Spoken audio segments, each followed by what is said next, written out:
Tadi kan ya strength dan weakness-nya pasangan urut 1. Yang kedua sekarang, Pak Koster, kelemahannya.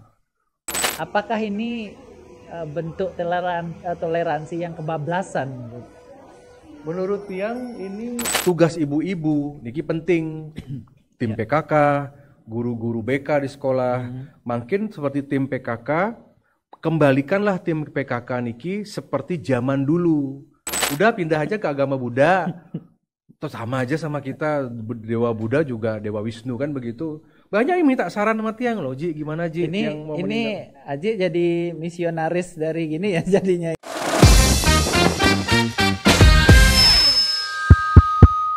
Begitu. Kembali lagi Ji, tadi kan ya strength dan weakness-nya pasangan urut 1. Yang kedua sekarang, Pak Koster, kelemahannya. Kalau kelemahannya itu, kalau menurut Tiang kan sebenarnya kalau dari sisi apa ya, ya mungkin track record aja tentang kebijakan. Masyarakat tentu tidak lupa lah sama himbauan. Masyarakat tidak lupa sama gagalnya U20. Masyarakat mungkin tidak lupa dengan beberapa kebijakan-kebijakan tentang misalkan misalkan seniman perempuan ya. Tapi kalau alasan beliau kemarin kan Tiang sempat undang, sempat hadir di sini juga, Tiang sempat menanyakan itu tentang U20, tentang himbauan-himbauan. Tapi alasan beliau waktu itu memang itu untuk kepentingan masyarakat. Ya, kalau dari sisi perspektif beliau saat itu dengan posisi sulit, dengan misalkan dengan ya siapa sih yang bakal memperkirakan COVID bisa 2 tahun kan gitu nih, sampai nyejar Pejati ya, sampai kita buat nasi wong-wongan. Siapa sih yang menyangka? Kan kita sangkanya COVID cuma berapa bulan gitu ya, sampai 2 tahun kan lockdown atau ada PP apa pembatasan. Nika kan dari perspektif beliau ya silahkan. Tapi masyarakat menganggap klarifikasi yang dilakukan menjelang pemilu kada niki, masyarakat menganggap percuma.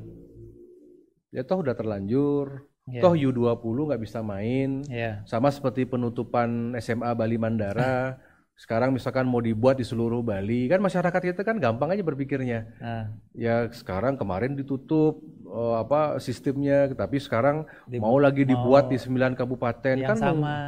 Kan nungkali pemikiran Nike. Mungkin itu yang dianggap mempertahankan satu SMA saja tidak bisa, apalagi membuat yang lain. Mungkin masyarakat itu lebih suka sama apa ya, pencapaian yang mungkin yang sebenarnya harus realita kita selesaikan. Di sana aja kelemahan ya. Patah sekali makin Pak Giri. Pak Giri sekarang kampanye, beliau membantu di kabupaten lain dengan membawa dana hibah kan bagaimana? Ya kalau dana hibah itu nanti bisa cair sebelum 27, pembangunan akan lancar dan berjalan. Kalau tidak, itu akan menjadi kontraproduktif. Masyarakat udah cerdas kok. Jadi janjinya tidak terpenuhi jadinya. Ya, tidak terpenuhi. Kemudian misalkan pembangunan sport center. Nanti kami akan bangun sport center, misalkan di tingkatan desa atau misalkan tingkatan kecamatan. Misalkan anggap uang di Badung aja sponsor stadion aja nggak ada. Misalkan kayak gitu. Misalkan jangan kita berbicara tentang program yang ambisius, ngurus PDAM aja, apalagi sekarang kan PDAM Badung kan ada yang tersangka itu kasus korupsi, yang menjual airnya. Ya, kemudian ngurus PDAM aja nggak bisa, ngurus sampah aja nggak bisa, tebing aja dikeruk, gitu loh. Kan ada juga desa adat juga yang melaporkan kan begitu. Kalau buat yang ya mungkin terkait masalah track record itu yang susah. Kalau misalkan besok pasangan Koster Giri kalah, itu pasti karena itu, faktor-faktor itu. Tapi kalau dari sisi mesin partai kuat. Mesin partai kuat. Dan bagusnya kalau Koster Giri menang. Kembali ke itu, kekuatannya berarti di mesin partai. Mesin partai. Historis itu. Karena hubungan Soekarno, hubungan Banteng dengan Bali itu nggak bisa. Tabanan tuh kuat tuh. Tabanan Beleleng tuh kuat sekali marhennya. Ya Badung nih kuat marhennya. Menurut tuh Haji di daerah mana nanti? Ini kan udah untuk gininya nggih. Sudah pokoknya Pilgub Bali ini akan seimbang, tapi kalau per hari ini kalau pola kampanyenya begitu-begitu saja, per hari ini menurut hitung-hitungan Tiang juga sebagai seorang politisi, sepertinya kok kader PDIP yang menang semua kabupaten dan kota. Tadi Tiang menanyakan itu masalah kekurangan dan kekuatannya. Dari pasangan Koster kekuatannya di intern partai. Intern partai, dan kalau besok menang, hari pertama setelah dilantik, hari kedua udah kerja. Karena Pak Koster tinggal melanjutkan aja program yang udah ada selama ini. Gitu. Tapi kalau Pak D. Gajah dan PAS kalau menang, beliau perlu penyesuaian waktu. Menyesuaikan dengan birokrasi, harus lebih banyak menjaring atau belanja masalah di Pemprov. Jadi ada waktu sekitar 6 bulan lah penyesuaian. Begitu. Apakah 6 bulan itu dianggap kehabisan waktu, kehilangan waktu, yaitu perspektif masyarakat ya. Tapi kan sebenarnya kalau dari Pak Koster Giri seperti Pak Prabowo lah sekarang besok jadi presiden, langsung hari kedua udah kerja karena sudah menjadi bagian pemerintahan sebagai menteri. Ya, sama kayak AWK, makin dari 4 orang senator, Tiang satu-satunya incumbent. Makanya Tiang dilantik tanggal 1, tanggal 3 itu Tiang udah ada acara. Udah rapat. Sudah rapat, udah gas, sudah kantor udah siap. Semua sudah siap. Ruangan tetap, semua siap. Tidak gini. Staf yang nggak berubah, langsung gas makin ada rapat. Nanti mungkin teman-teman yang lain perlu penyesuaian. Ya, karena kayak lu kemarin sampai masang iklan, bukan iklan ya, masang di sosmednya mencari untuk TA-nya atau apa kan. Oke. Dia langsung gas. Okay. Itu kelebihannya di sana. Iya. Lagi satu tadi, ini terkait kontestasi keduanya ini, di kabupaten mana yang paling seru nanti ini? Kira-kira? 3 kabupaten, yang sebaliknya dulu, 3 kabupaten yang akan landai-landai saja. Yang maksudnya kalau menurut yang posisi PDIP sangat kuat dan kayaknya pasti sudah menang. Dari pihak PDIP ke Gianyar, Denpasar, dan Bangli. Bangli. Tabanan kian hari kian tipis kayaknya. Karena semut niki sudah mulai menggerogoti. Coba dilihat salah satu di media di TikTok nih Tiang agak kaget loh. Anak-anak sekolah di Bali, mereka sudah buat VT dengan soundnya De Gajah. Anak sekolah, seketruna, pekerja-pekerja muda itu semua buat sound. Ini bisa jadi istilahnya ya, kejutan dong berarti ya. Nanti bisa jadi kejutan. Di Tabanan itu kalaupun masih kuat tapi ya itu. Kalau menurut Tiang, walaupun Pak Sanjaya di atas kertas masih kuat, tapi ada satu surprise lah kan begitu ya. Jadi Tiang rasa dari semut niki kayaknya semakin merangsek, kayaknya semakin banyak mendapat. Mungkin karena faktor De Gajah juga sering datang ke sana gitu. Berarti yang di Buleleng, kalau di Buleleng nih kan lebih. Ya masih kalau nganggap Tiang masih pasangan PDIP masih kuat. Kan Tiang kan staf-staf Tiang Buleleng Tiang tanya kan, ini gimana? Ini pilkada daerah kamu gimana? Saya tanya, minimal teman-teman Tiang yang Tiang tanya-tanya kuat itu. Buleleng itu sangat fanatik Bung Karno. Jembrana? Jembrana tipis. Nah dengan anggap dah yang wakilnya ini lompat, gininya tuh Haji nih di Jembrana juga. Kira-kira masih kuat? Karena pengaruhnya Pak Winase. Kalau Kembang Ipat kuat di Jembrana. Ya, kalau sekarang pemilu menang PDIP di sana. Tiang kemarin datang ke beberapa kecamatan, Pekutatan, Mendoyo. Kalau Tiang kan survei tidak di elit. Tiang kalau mau ngobrol gimana penetrasinya ke bawah.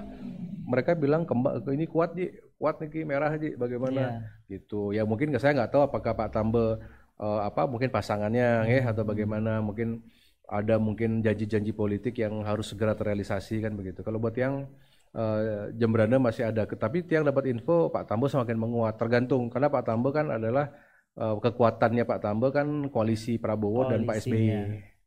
Kita nggak tahu dong setelah 20 Oktober gimana Nika maksudnya. Jadi harus sebenarnya PDIP memang harus jaga gawang, apalagi nanti kalau PDIP tidak dapat jatah menteri ya. Kalau memang benar-benar oposisi murni, Nika agak susah ke depan, tantangannya berat. Benar-benar jadi oposisi yang jadinya nanti. Sepertinya ya, kalau dari kemarin. Nah, yang menarik juga di Karangasem tuh Haji. Karena tiga kandidat ini kan ada satu yang independen. Pak Karis Subali. Itu aja ngelihatnya gimana? Itu sebuah kemajuan dong. Kemajuan ya. Bagus bisa 40.000 KTP lebih, bisa Pak Kari Subali juga apa namanya pejuang lah dia. Beliau itu udah lama jadi anggota DPRD. Nah kemudian di sana tipis ya. Jadi hebatnya PDIP di Karangasem Nike karena menggandeng Gerindra di sana. Karena Gerindra mendukung Pak Dana kan begitu ya. Tapi kalau dari Pak Parwate dari pihak kalau nggak salah Nasdem ya, di sana juga kuat. Bisa jadi kuda hitam di sana. Di Karangasem tipis lah. Perlu 35% aja atau 40% menang itu jadi berarti. Nggak perlu 50%. Begitu. Kecenderungan pemilih muda sekarang. Gimana tuh Haji ngelihatnya? Kecenderungan pemilih sekarang. Ini kan swing voternya hampir 50% dia bilang. Benar, yang anak kecenderungannya muda gimana di kota sekarang? Mereka suka perubahan sebenarnya. Mereka suka perubahan dan mereka itu senang dengan hal-hal yang bersifat populer. Contoh mungkin itu dampak siapa sih yang nyanyi lagunya De Gajah tuh Ray Penny ya? Ray Penny. Itu kan lagunya bagus. Dulu Tiang menang juga karena Ray Penny yang buatin lagu. Padahal kemarin sempat sama si gini ya Pak siapa nama sama Pak Agus, ya strategianya Ray Penny. Iya, tapi kurang. Tapi kemarin ini kita lihat di sosial media deh. Gini loh. Seorang anak muda itu anak muda sekolahan atau anak muda di Seketrune dimanapun, itu anak muda itu paling susah kalau dipaksa untuk nge-like status di medsos. Kalau dipaksa untuk follow, untuk nge-like, untuk switch itu susah bener. Tapi kalau ada anak muda SMA, dia mengambil soundnya Pak De Gajah misalkan yang dinyanyikan oleh Ray Penny, itu benar-benar dari hati. Sama dengan misalkan rame-rame anak muda niki kumpul di depan balihonya De Gajah. Tunjuk baliho begini. Itu hati nurani. Dari hati. Dalam hati. Anak muda tuh nggak bisa diatur. Berarti itu bisa jadi kejutan. Bisa jadi. Saya makanya besok itu kalau nggak salah 50% ini lumayan. Bisa jadi. Sama seperti kemarin kan Pak Ganjar kan di targetnya 94%. Tiba-tiba cuman di Bali cuman kalah kan gitu. Ya harus waspada deh dari kubu Pak Koster, harus banyak merangkul begitu ya. Nah ini yang harapan Tiang ya dengan kekuatan beliau semua. Berarti kekuatan media sosial dan anak muda harus diperhitungkan nih. Perhitungkan karena orang sekarang udah nggak dalam artian tidak terlalu berminat untuk kampanye dialogis. Kampanye di lapangan, ini udah nggak berminat untuk dalam kampanye di mana di Wantilan, ini kan karena bukan terpaksa ya, tapi mungkin karena memang ada arahan adat saja. Berarti kalau bilang seperti itu terbantahkan dong, kalau umpamanya kita memakai seperti sistemnya PDIP yang turun ke akar rumput dengan mendekatkan ke desa adat gitu. Tetap kuat juga. Itu kuat sekali, terutama di daerah-daerah yang konservatif, daerah-daerah di pedalaman, itu kuat nih. Kita kan berbicara tentang militansi kan tidak hanya di daerah kota yang semuanya berpendidikan tinggi. Ada yang di desa yang benar-benar sangat militan. Siapapun calonnya, pokoknya kalau sudah asal partai ini ya saya akan dukung. Jangan diremehkan kekuatan itu. Haji gimana ngelihat desa adat kita sekarang? Kita lewat sedikit ya. setelah oke lah tentang kontestasi, lewat sedikit ya. Desa adat. Waduh harus direvisi itu yang namanya perda tentang desa adat. Perdanya direvisi atau perdanya? Nah, maksudnya gini, perdanya atau penerapan perdanya yang perlu akar masalahnya perda. Di perda. Perdanya termasuk juga hubungan antara desa adat dengan majelis desa adat MDA. Ya, Nika masih banyak yang belum pas kalau menurut yang. Kemudian positioning desa adat itu yang makin kan sekarang banyak sekali masalah tentang SK, ada desa adat sampai demo karena mungkin pilihan prajuru itu tidak disetujui dan tidak mau dilantik misalkan, kan ada masalah di sana. Dan penunjukan dari pimpinan forum nika kadang-kadang kan itu penunjukan bukan karena berasal dari bendesa adatnya ya, yang vote gitu ya. Nah, banyak sebenarnya yang perlu disempurnakan ya, yang menurut yang perda LPD dan perda desa adat nika yang sekarang harus direvisi. Perdanya ya, Perdanya. bukan penerapan perdanya yang perlu. Bagaimana kita menerapkan kalau nomenklatur kata-katanya memang bukan bias lagi, memang sepertinya mendukung ketidakindependenan. Oh gitu. Iya. Dari mana bisa menilai tidak independen? Apakah dengan adanya apa sekarang majelis desa adat seperti itu kan terkesan mau apa ya, di posisi. Nah, menurut yang gini, sebenarnya kalau majelis-majelis yang lebih tinggi Iya. dari desa adat, misalkan pada saat acara pelantikan Majaya-jaya nika cukuplah Murdaning Jagat, pemerintah, bupati, wali kota, termasuk juga Parisade, MDA, cukup menjadi upasaksi mantan. Bukan harus mengeluarkan surat. Ya. Bertanda tangan, Nggak, mengesahkan. Nika yang menurut yang kurang pas. Oke. Iya, karena desa adat niki kan tanggung jawabnya langsung ke susunan, langsung ke Trikayangan desa. Iya. Jadi langsung ke Dewa Brahma Wisnu Siwa niki istilahnya, tanggung jawab spiritualnya. Tapi kok dengan SK, jadi kan kalau sudah mengeluarkan SK itu kan menjadi sub. Jadi tanggung jawabnya ke atasan jadinya. Ya. Jadi ada atasan dan bawahan ya, seperti itu. Nika yang sesalkan sebentar terjadi. Jadi kita kembalikan aja pada zaman pada saat MUDP sebelumnya. Di Perda lama Nah, kita evaluasi di Perda adat baru banyak kekuatan-kekuatan kita, banyak hal-hal baik. Kayak kemarin ini lagi viral, mungkin Pak Ji udah lihat viral yang lagi mendak Tirta itu ada petasan, entah di mana itu, mungkin di gini ya. Yang kemarin ada videonya. Tuh Haji mungkin udah nonton, udah lihat ya. Ya ini benar. Gimana Tuh Haji melihat ini? Apakah ini bentuk toleransi yang kebablasan? Menurut Tiang ini lebih kepada komunikasi mantan sebenarnya. Komunikasi. Karena kan perlu diklarifikasi apakah acara ini diadakan oleh adat setempat atau tidak. Karena kan pantai-pantai di Bali ini kan siapapun berhak berdoa kan. Iya. Siapapun berhak untuk melasti, siapapun berhak untuk menjalankan salah satu upacara fitriyatnya kan begitu, seperti nganyudin semua. Nah, artinya kita harus lihat sira sane mengadakan upacara. Seyogyanya kalau misalkan upacara niki diadakan oleh desa masyarakat adat setempat atau warga setempat, seharusnya komunikasi sama pemilik klub. Minimal pada saat ada upacara menahan diri, mengatur sound system dengan juga mengatur terkait dengan masalah kembang api niki yang mengganggu. Okay? Itu kelihatan sekali di depan beach club itu kayaknya.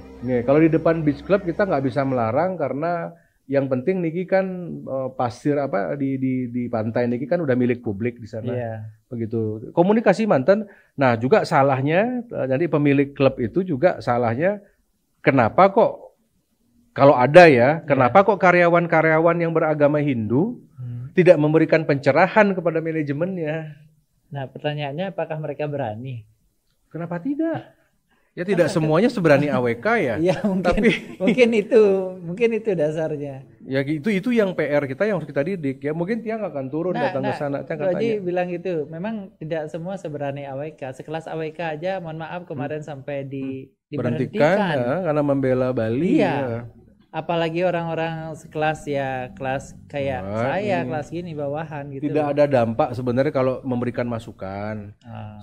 Tiang juga sebenarnya kehancuran Bali ini lebih disebabkan karena diamnya kita sebenarnya. Orang luar nih kok hormat sama kita kok. Tiang punya banyak teman-teman pendatang di Bali, mereka ada di manajemen macam-macam. Mereka kan dengar omongan kita. Cuman kita nih kan kadang-kadang ogah mengedukasi dan meliterasi. Kalau Tiang misalkan jiwa kebalian Tiang ketika ada sulinggih, dia ada petasan. Saya sebagai warga Bali, saya harus berani ngomong. Berarti kalau nggak berani sendiri. Kalau seperti itu komunikasi mungkin pecalangnya ngasih tahu atau seperti apa? Pecalangnya atau suka duka Hindunya. Kan ada kumpulan suka duka karyawan Bali kan. Ngomonglah sama manajemen, bos itu nggak boleh tuh, itu ada upacara. Bisa nggak musiknya agak dikecilin atau minimal tidak distraction masalah kembang api. Tinggal ngomong aja, masa kok nggak berani. Nah akhirnya terjadi. Jadi kalau orang Bali itu hanya bisa dihancurkan karena orang Bali sendiri, begitu. Prinsip itu yang kita pegang. Orang Bali tidak bisa hancur karena orang luar. Kita yang menghancurkan, dan menghancurkan ini dengan diamnya kita. Kita menang hancur sendiri Bali. Jadi harus banyak orang seperti AWK ya di Bali ya. itu darah. Tapi kemarin sedikit ya Ji. Apakah waktu Taji itu diberhentikan, Taji yakin akan terpilih kembali? Apa gimana? Gimana perasaannya? Boleh curhat sedikit. Kenapa itu? Gak, tapi yang kemarin yang membuat apa ya? Bukan masalah pemberhentian itu, bukan masalah gaji tunjangan di stop atau enggak masalah itu. Bukan masalah itu. Tiang lebih ke concern bahwa kewenangan lu ya. Iya. Yang Tiang sesalkan itu ya, tapi sekarang yang mecat-mecat Tiang udah dapat karma semua sih. Mereka banyak yang nggak terpilih loh. Ya, dari yang melaporkan dulu. Teman-teman senator yang Tiang kan sebenarnya diberhentikan sama sesama senator. Iya, yang di Senayan. Iya, sesama anggota yang memberhentikan Tiang. Bukan hukum yang memberhentikan Tiang. Jadi sesama kawan-kawan yang berhentiin Tiang. Tapi banyak kawan-kawan itu tidak terpilih. Gagal dia, ya kutukan AWK jalan. Kan begitu. Siapapun itu, mau yang bacain, mau juga yang rapat, mau bagaimana. Yang kemarin ketuanya sampai mau menjagoran itu. Ya. Semua sampun boleh. Bukan mantan ketua maksudnya, bukan ketuanya ya, mantan ketua yang mau rebutan gini. Pokoknya kawan-kawan waktu itu Tiang rasa tidak adil bagi Tiang. Karena Tiang kan pertama orang lama di DPD, sudah 2 periode. Dan menurut Tiang, yang membuat Tiang sedih itu bahwa pemilu tanggal 14 Februari, awal Februari, 2 minggu sebelum pemilu, Tiang diberhentikan. Itu kan harapannya bahwa Tiang tidak terpilih lagi sebenarnya. Tapi mereka lupa, mereka bermain-main sama alam. Justru dengan kejadian seperti itu, masyarakat malah tambah simpati. Mereka tambah semangat memenangkan Tiang. Tiang artinya diuntungkan dengan situasi terzalimi itu. Begitu, ya. Tiang juga ada kehilangan kampanye, titik kampanye. Tiang udah sampaikan kemarin. Karena Tiang semenjak macam-macam lah, ada di demo, ada di macam-macam. Perasaannya gimana? Kecewa apa sih? Tapi Tiang belajar banyak loh. Belajar banyak selama 6 bulan itu, walaupun Tiang tetap sibuk kan begitu ya, dan Tiang masih tetap kok berkomunikasi di Jakarta karena kan lembaga Tiang kan begitu, tetaplah di lewat Soekarno Center Tiang tetap berperan. Saya belajar banyak selama 6 bulan itu, ya, bahwa pertama tidak ada jabatan yang perlu dipertahankan dan Tuhan itu bisa mengambil dalam 1 detik. Jangan sombong jadi manusia. Ya, mungkin ada kesombongan bagaimana. Sebelumnya Tuh Haji merasa sombong? Enggak. Bukan merasa sombong ya. Ada suatu sindrom ya, berkuasa ya. Kekuasaan orang kan jadi takut, orang jadi khawatir gitu nge. Kalau menurut Tiang pasti ada rasa itu kok. Ada kenikmatan tersendiri menjadi orang yang berkuasa itu. Ya, dihormati misalkan, dapat fasilitas. Tetapi di dalam waktu 6 bulan ini ketika keputusan presiden ini kesampun turun April sampai Oktober, bener-bener Tiang itu kayak disadarkan oleh Tuhan. Tiang makin bisa berhitung waktu tentang ternyata kesehatan itu jadi prioritas. Tiang pakai waktu 6 bulan ini untuk istilahnya kalau untuk bertapak lah, untuk niase ya, semua Tiang pelajari semua. Tiang tahu teman yang baik. Ya seperti makin Tiang menang, banyak yang merapat, banyak yang semua mengucapkan selamat, banyak bagaimana dulu ketika terpuruk, Tiang masih catat semua, banyak yang ikut-ikutan. Sampai ada demo berkali-kali. Ya, dan sekarang Tiang catat semua itu, dan Tiang akan balas dengan cara yang sangat elegan. Saya akan ada salah satu yang Tiang ingat itu, ada salah satu kandidat di Denpasar yang paling getol. Gitu aja. Ya, nggak apa-apa. Nanti semua akan ini kok. Setiap orang itu akan dapat jatah untuk jatuh. It's a matter of time. Cuman sekarang bagaimana semeton ini kalau jatuh besok siapapun itu biar nggak sakit. Itu aja. Karena kalau di filosofi agama kita, ketika kita dibully, ketika kita didiskriminasi, sama seperti Panca Pandawa, dia dibully oleh Kurawa. Dia dipecat dari jabatannya di Hastinapura, diambil istananya oleh Kurawa, dan harus mengasingkan diri, dia harus di-exile. Tetapi ketika menten Dharma, menten Tuhan, menten Dewa Wisnu, Sri Krishna yang ada di belakangnya, kita nggak usah khawatir. Akhirnya Pandawa mendapatkan Indra Prasta. gitu. Jadi benar-benar deja vu ajaran-ajaran yang tiang baca di Mahabharata nih ke benar-benar tiang praktekkan. Selama 6 bulan itu apa yang poin yang Haji dapatkan? Pertama, hikmahnya tiang bisa istirahat total. Jadi maksudnya selama 6 bulan tuh tidurnya enak deh. Pokoknya ya, artinya kita benar-benar dapat quality time lah kan begitu. Yang nomor 2, tiang baru sadar waktu nikah, tiang baru sadar bahwa kesehatan itu nomor 1. Kesehatan. Yang sampai check up ke Malaysia, sampai ke MUA, semua diperbaiki semua. Semua yang yang pokoknya potensi-potensi sakit nih semua di screening. Ya sekarang akhirnya bisa bagus ya. Sekarang udah ngetahui lah pola hidup lebih sehat. Seperti ini kemudian quality time terhadap keluarga. Kemudian tiang juga mulat sarira, mungkin lebih hati-hati percaya sama orang ya. Lebih memilah teman. Jadi menurut prinsip tiang nggak perlu kita punya banyak teman, yang penting punya sedikit tapi setia. Berarti quality ya, bukan quantity-nya quality. Ya. Dan tiang fokus kepada mereka yang mendukung perjuangan nih seperti konstituen tiang, mantan relawan AWK di seluruh Bali, organisasi-organisasi yang mendukung militan AWK nih yang tiang benar-benar harus tiang perhatikan karena mereka ada di saat sulit. Nah, jadi kalau sekarang kita udah menang, kita udah berkuasa, kita dekat kekuasaan, udah biasa ternyata. Jadi sekarang tiang udah tebal, udah bisa mikirin hitam putih. Jadi udah fokus ke perjuangan, bukan lagi memikirkan apa omongan orang. Udah nggak bisa karena udah menang, mau gimana lagi. Dan buat tiang filosofinya pendukung tiang Nike menginginkan AWK yang memang tetap dengan style seperti itu. Jangan sekalipun dirubah Haji keras. Haji misalkan suka bicara tentang anti radikalisme, misalkan membela Hindu, membela Bali, tetaplah seperti AWK yang kami kenal 10 tahun terakhir. Seperti ini kemarin aja kalau misalkan tidak ada masalah-masalah itu, kali suara sudah 1 juta kali. Karena tiang kehilangan 100 titik kampanye waktu itu. Nggak sempat hadir. Tidak sempat hadir undangan 100 kampanye yang sudah disiapkan oleh masyarakat di desa-desa. Karena tiang sibuk bolak-balik Jakarta, sibuk tiang di sidang sama badan kehormatan, sibuk sana sini sana sini, 100 kampanye hilang, sedangkan tanggal 14 sampun pemilu. Ji, ngomong-ngomong ini waktu kita kan 1,5 jam ampun, nggak terasa.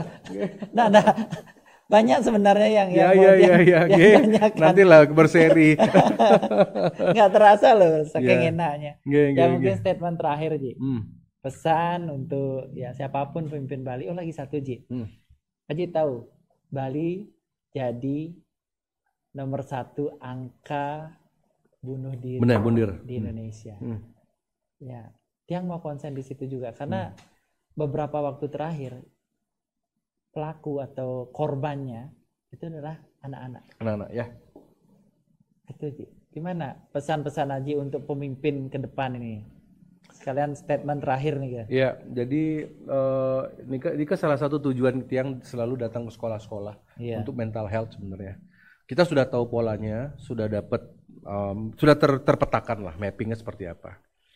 Jadi begini, di Bali niki pesan tiang kepada para pemimpin bahwa pembangunan itu tidak boleh hanya fokus pada infrastruktur. Tapi juga harus revolusi mental seperti kata Bung Karno, pembangunan secara SDM manusianya. Jadi SDM manusianya ini bukan sekedar hanya membuat orang pintar atau sarjana, tetapi bagaimana mereka harus merasa bahagia. Nah, dari mana kebahagiaan itu muncul? Kalau jalanan tidak macet, anak-anak sekolah tidak stres, mereka tidak buru-buru, mereka disiapkan dengan akses kesehatan yang baik, infrastruktur jalan yang baik, penerangan yang baik, kemudian kemudahan di segala bidang pelayanan publik misalkan, itu akan bisa mengurangi dampak stres. Seperti ini Nah, ini kan semua bunuh diri ini kan karena urusan mental. Mental ini sakit, dan sakitnya mental ini kan penyebabnya bisa dari internal, domestik sendiri, keluarga, diri sendiri, hubungan ayah dan anak atau ibu dan anak. Ada juga banyak faktor-faktor outsider, orang-orang luar, komunitas dan juga dari situasional. Nah, jadi kalau menurut yang tugas pemerintah tidak masuk ke dalam ranah pribadi atau domestik, tetapi menciptakan situasional yang membuat minimal bahagia. Di lingkungan desa itu mungkin lingkungan rumah, lingkungan desa. Bagaimana kita tidak stres tertekan kalau tetap masih ada kerusuhan, ada begal? Bagaimana misalkan pendatang mungkin dari luar Bali, mereka tetap dengan ormasnya melakukan kerusuhan. Orang Bali harus balik arah ketika melihat ada anak muda berkumpul, tapi di jalan kan minum. Legalisasi arak. Kalau legalisasi arak nih ke yang berpita cukai oke aja, menambah pemasukan negara. Tetapi arak-arak yang disebar di warung-warung 24 jam nih ke yang akhirnya nih ke perlu dirapikan kalau menurut Tiang. Jadi tugas pemerintah adalah untuk membina yang namanya situasional dan infrastruktur yang membuat bahagia. Nah, tugas ibu-ibu niki penting. Tim PKK, guru-guru BK di sekolah, makin seperti tim PKK, kembalikanlah tim PKK niki seperti zaman dulu. Bukan tim PKK yang cuman bisanya nari, nyari rejang, yang bisa nari massal, yang bisa atau cuman poco-poco. Ya senam sih sehat ya, cuman mungkin bersolek begitunya. Buatlah memang benar-benar 10 program tim PKK nih memang harus benar-benar makanan sehat untuk anak, makanan maintain situasi pendidikan yang bagus segala sesuatu. Jadi janganlah tim PKK guru itu hanya joget-joget di TikTok, ibu-ibu di desa cuman bisanya begitu gitu ya. Kalau buat yang apakah salah satu faktor yang ya menyebabkan tingginya stres orang Bali itu mungkin karena beban adat tuh? Bisa jadi. Beban adat dengan gaji UMR 3 juta. Iya. Punya gaji beban UMR adat 3 juta, harus ngayahin Banjar Trikayangan Desa, Kawitan, Belum Rajan. Banyak sekali. Apakah bisa jadi? Bisa jadi. Makanya solusinya log out, keluar dari agama Hindu. Kalau sebagai seorang Pancasilais kan boleh ngomong gitu kan? Ya, saya banyak menyarankan semeton Tiang, udah pindah aja ke agama Buddha. Terus sama aja sama kita, dewa Buddha juga dewa Wisnu kan begitu. Banyak yang minta saran sama Tiang loh, Ji, gimana Ji? Ini Aji jadi misionaris dari gini ya jadinya ini. Kalau Tiang seorang Pancasilais. Semua sama kan agama kan gitu. Tapi sebagai seorang kesatria Hindu, kita harus perbaiki sistem kita. Jangan ada banyak kesepekan, mungkin iuran-iuran juga perlu dikurangi, acara-acara massal diperbanyak kan, ngaben massal, metatah massal, nih kemang deten stres lah dengan biaya. Ya tapi tetap Tiang sebagai putra Hindu ya harus membantu adat budaya Tiang. Cuman kalau ada yang nanya, Punapi ini Kiji bagaimana? Ya daripada bunuh diri, daripada nanti satu keluarga napi kehilangan nyawa, ini Raris pindah mantan. Ya, silakan kalau mau yang paling dekat sama Hindu kan Buddha, praktis. Sangat miris gitu. Ya. Kalau Haji sendiri lihatnya gimana? Miris sekali dengan kondisinya. Miris karena tidak ada leader, tidak ada pemimpin kuat yang bisa menjaga itu semua. Harapan Haji ini untuk dua kandidat ini nanti. Ini terakhir nih, Ji. Kalau dilihat seperti kemarin tuh selain dua kandidat ini kan ada pilihan golput salah satunya. Ada golput, ada abstain. Tapi Haji nggak nyaranin golput kan ini? Dia nggak boleh nyaranin golput. Ya. Tapi kalau ada orang golput itu hak mereka. Hak mereka. Abstain, tidak milih salah satu, tidak nyoblos pun itu nggak. Abstain itu atau nyoblos kedua gambar juga akan meningkat. Suara tidak sah. Jujur sebenarnya banyak tokoh-tokoh di Bali ini. Kalau menurut Tiang, yang mungkin kalau dianggap kapasitas dan kapabilitasnya mungkin lebih dari kandidat yang ada, itu banyak sekali. Tapi ya mungkin ada faktor X, ada faktor harus pemilik partai. Nah ini karena memang hajat pilgub dengan pilkada ini kan memang untuk orang-orang yang punya partai sebenarnya. Ya dalam artian kecuali memang. Tapi kalau independen seperti Haji harusnya kan bisa juga. Ya di Karangasem bisa. Mungkin someday karena Tiang seperti tadi Tiang sampaikan blueprint Tiang itu. Blueprint ini apakah harus menyelesaikan memberikan ini dulu. Ya, kan DPD Niki di Bali kan populer sejak ada AWK. Baru orang ngerti DPD RI itu makhluk apa sih kan gitu. Baru orang tuh paham. Jadi sebenarnya Tiang menanamkan pondasi itu dulu. Menanamkan mangde orang tapi investor nggak macam-macam sama Bali, jangan macam-macam sama Hindu, kita berani bersuara. Wong sampai dipecat aja berani kok mau bela Pati kan gitu ya. Kenapa enggak kan begitu. Sebenarnya itu adalah branding bagus sebenarnya. Di ajaran Bung Karno nih kita selalu menampilkan propaganda yang memang bagus yang untuk Bali ke depan. Tidak populis meskipun itu tidak populis ya. Tidak populis di kalangan haters. Tapi di kalangan pendukung itu sangat baik. Sangat baik. Iya, bukan playing victim loh. Ya, kalau buat haters itu dibilang playing victim. Tapi kalau buat para istilah penyintasnya, ya itu adalah challenge seperti itu. Ya pokoknya Bali aman, damai dan AWK masih dalam posisi netral ya. Ya entah nanti hari-hari terakhir dia akan menentukan dengan pendukung Tiang. Tapi sejauh ini Tiang hanya ingin perannya Tiang akan mendukung yang menang. Masih ada 1 bulan untuk bikin kejutan berarti. Bikin kejutan. Kita lihat nanti. Ya, tapi kayaknya indeksnya berubah. Semangat. Semua banget nih, nggak terasa waktunya sudah hampir 1,5 jam, hampir 2 jam kita ngobrol ini. Nggak terasa. Jadi apapun itu, ya Tiang berharap Haji bisa hadir nanti lagi kita undang. Karena bagi kami sangat butuh orang-orang seperti Haji. Ya, Tiang ngundang semua kandidat, habis itu dari DPD juga kita undang. Tapi kalau pihak DPD baru Haji yang bisa, yang lainnya masih ngatur jadwal. Ya mudah-mudahan seperti Haji sampaikan tadi, DPD kita nanti kompak. Sungkaro kompak dan untuk kemajuan Bali. Siap. Oke. Terima kasih pemirsa Bali News. Semoga apa yang kita perbincangkan tadi ada hikmah dan bisa bermanfaat untuk pemirsa semua. Dan terakhir saya ucapkan banyak-banyak terima kasih. Jangan lupa komen, like, dan subscribe channel kita Bali News ID. Akhir kata saya sampaikan Bali News ID lugas dan inspiratif.